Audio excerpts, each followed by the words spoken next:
think we are live. Let's go fire up the chat and welcome to the big mess, to the Iran Boogaloo war live stream.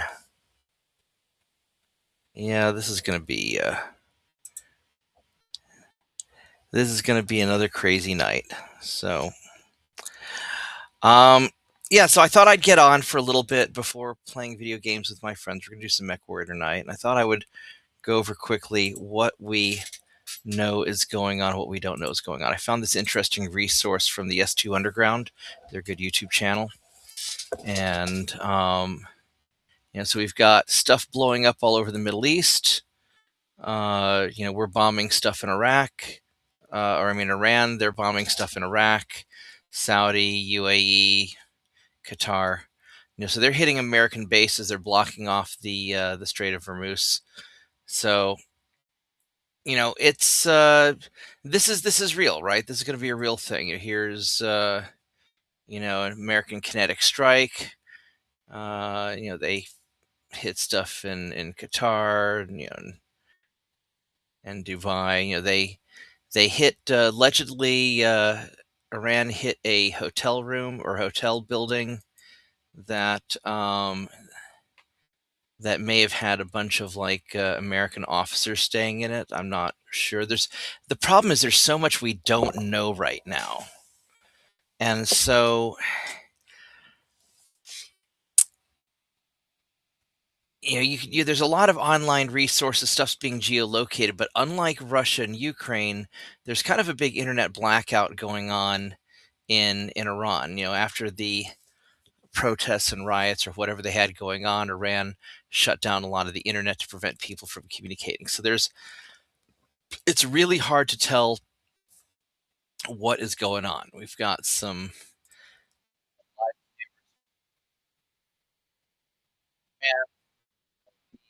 it seems kind of chill, and I've been monitoring these things for a while. Allegedly we're shooting missiles at their air, their military targets, facilities, air bases, missile launching sites. These cameras aren't really working that well. So maybe there's not a lot going on in the cities, but there's some reports and some videos on the internet stuff hitting the cities. It's really hard to tell. So let's figure out what we actually know, and we'll go from there. So there's mixed reports. If we look on X, we have oh, that's weird. I guess this little camera thing's still going here. Let's go turn that off. So if we look on X, Cernovich says, bombing Iran is likely a political mistake at home, but it's certainly not evil. No one deserves to be murked more than the mullahs. The Iranian people themselves wanted this opportunity, and I'm glad to see bad people die. So that's like one opinion, right? There are people who are quite happy about this. There's a lot of people, People's Pundit, polling really bad. About a third of Republicans are a combination of disappointed and really pissed. I went to JD's old stomping grounds earlier today to talk to service members and families. By the way, it was fun. Just kidding, it was horrible. So the political ramifications at home, that's going to be, I think it's going to be some time before we see the political fallout. And, this is a big gamble. Like I said yesterday, I think if Trump is successful with this, I don't know how much he gains, but if he screws this up, I think it could go very badly for him. As somebody put it, instead of calling this Operation Epic Fury, it should be called Operation How to Lose the Midterms. There was where was the I found something really funny. Oh, there we go. Yeah. So, war with Iran enters its 7th hour. Lindsey Graham rushed to the hospital for erection lasting longer than 4 hours, right? I'm sure the Lindsey Graham types, the Mark Levin types, they're going to be very happy about this.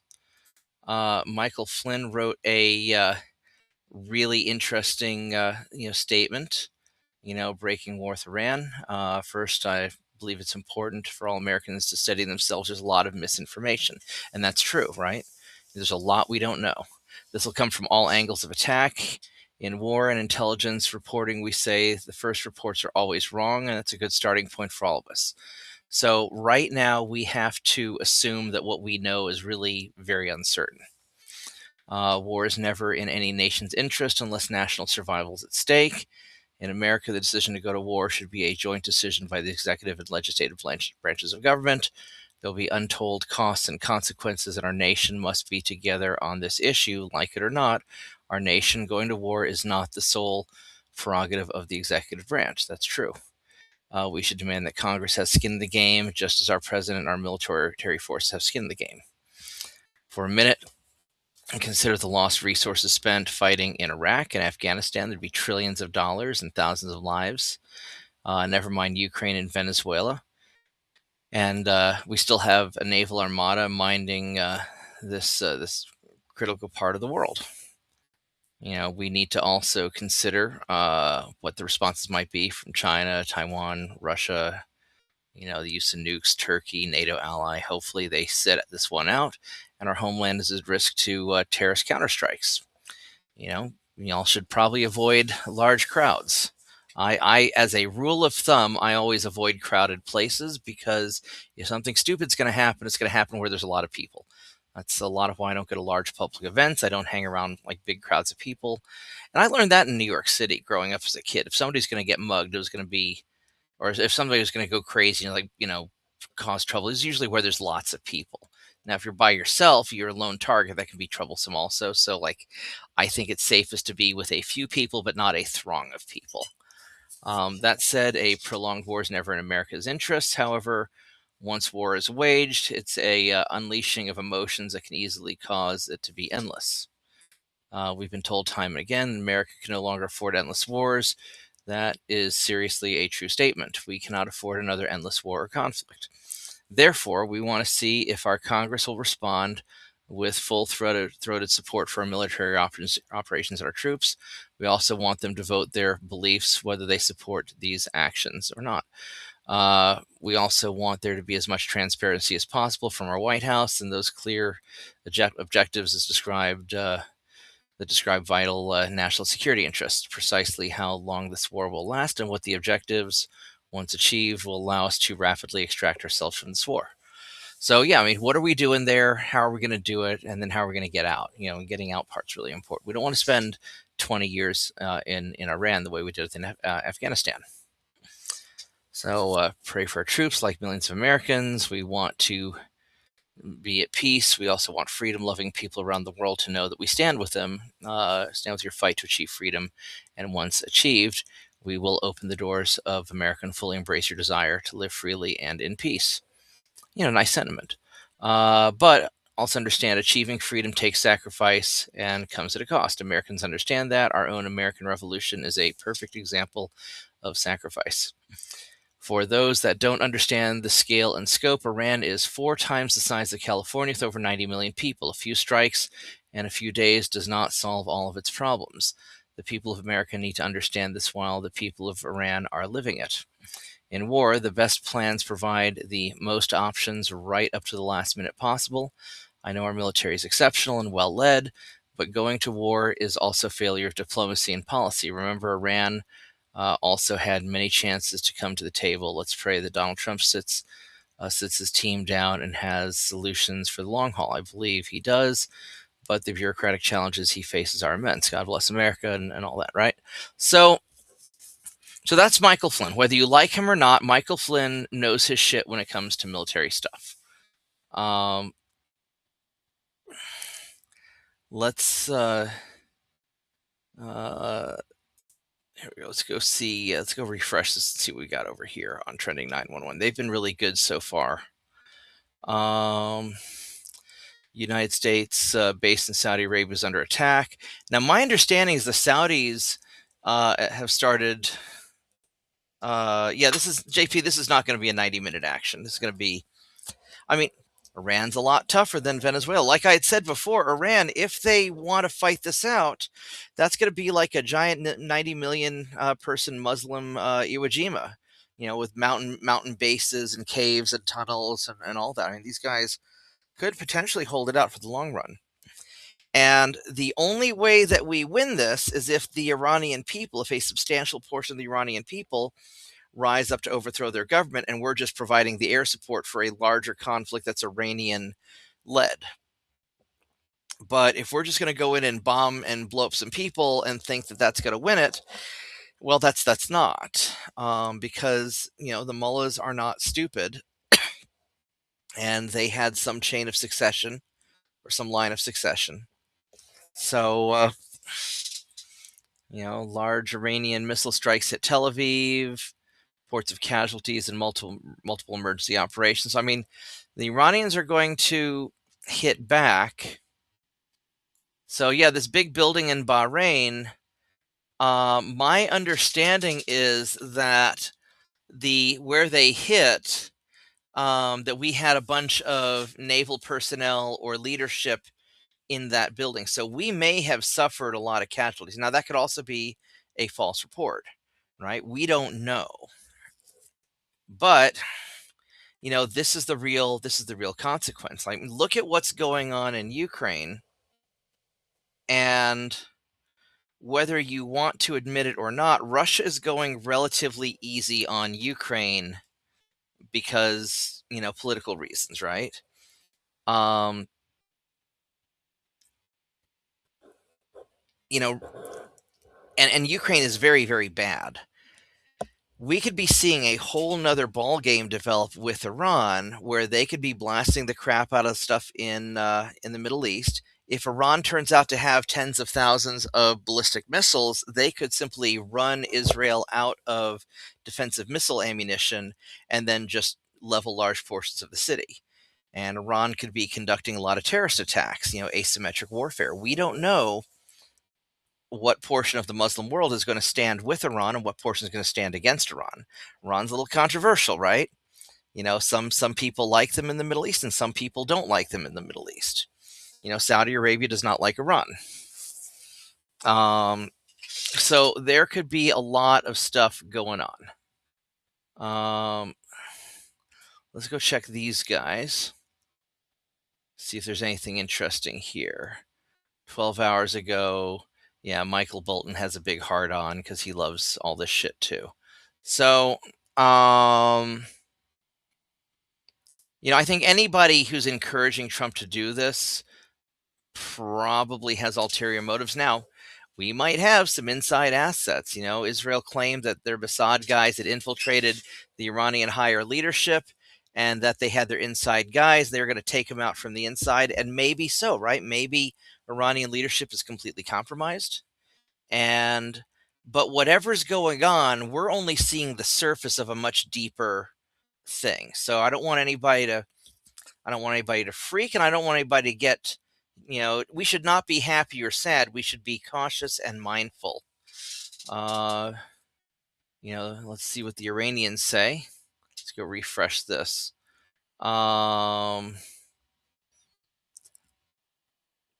So 7 minutes ago, Iranian Revolutionary Guards vow retaliation.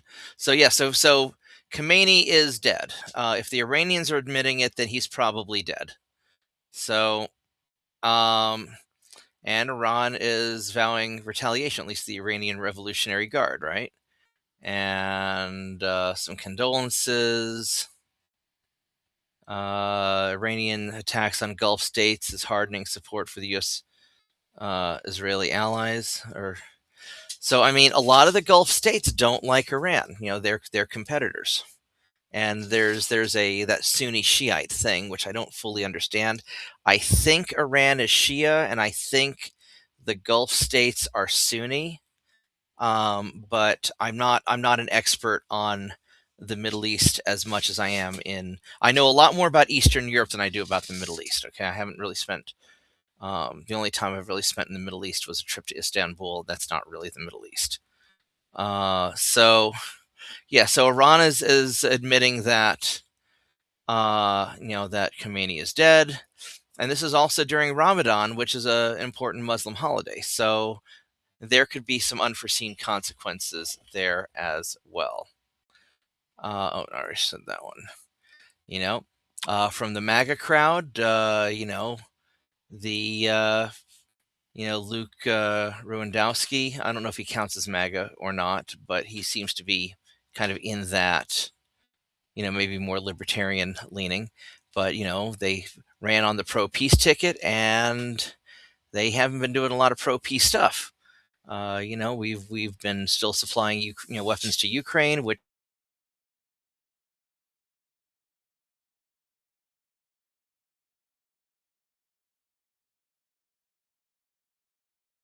this is the second time we bombed them during Trump's second term. So, I would expect to see a lot of disagreements on the Republican side. I'm sure the Democrats are happy that the Trump administration is potentially imploding. I'm sure that the Democrat leadership, like the Chuck Schumer types, the pro-Israel guys, are going to be really happy that we're going to, you know, gank Iran. I'm sure Ben Shapiro's having a ball as well, you know, and a lot of the populist people are probably pretty pissed about it. So, what do what do we do, right? Just as normal people, and that's the hard part. Um, if you look at the America map, we've got all this bullshit going on down here in Mexico, right? There's a drug war down here in Mexico. That's probably of more immediate consequence to us than Iran. What's this thing here in Dallas? It's a small arms engagement. So so there's some Boogaloo stuff happening here in the United States that we should be mindful of as well. Um, realistically, there's a lot of uncertainty right now, and I wouldn't panic, but maybe you prepare a little bit. Possible forms of retaliation could be affecting our local infrastructure, could be some terrorist attacks in the United States. We have to be mindful of that. When I was at the supermarket today, I bought a couple extra cases of water. I'm not going to go panic shopping, but I usually keep a couple weeks of extra food around, or water, and just some other things, just in case, because you never know. And so I would be mindful. I wouldn't panic yet, but be mindful, and we're going to know more in the coming days. As for me, I'm going to go play Mech Warrior with my friends tonight, and I'm just going to kind of take it easy and wait and see.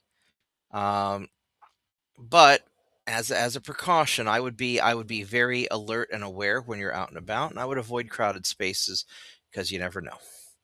Anyway, hope everybody stays safe. This is an update. I will keep monitoring the situation, and I'll probably do another update tomorrow and just kind of summarize the important stuff that I see. So, thank you for hanging out, and I'm going to take a quick break, and then we're going to do some Mech Warrior. So I will see you guys in